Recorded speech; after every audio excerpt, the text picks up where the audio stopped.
When creating a parenting plan with regards to the number of overnights, there is no formula that you need to follow.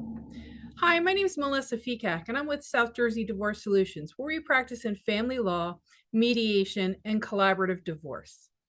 When I started practicing over 20 years ago, the common practice was that parents would share parenting time where one parent would have the majority of the week.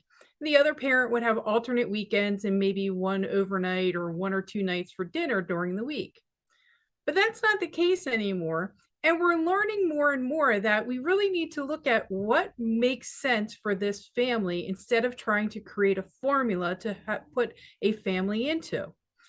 Now, you're going to hear when you're coming up with a parenting plan about, oh, do we use a 2-2-3 formula, or do we use a, 1 week on, 1 week off? And those are great examples for some families.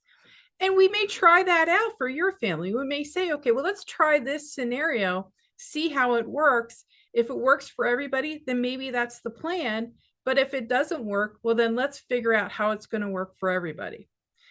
We're also not going to disturb what is working. For example, if you've been separated for already 6 months and you have a plan in place of how the children are going to go to mom and going to go to dad, and that's working great, everybody's doing well in school, there's no interruptions with sports or anything else, we're not going to disturb that. We're going to keep that plan in place.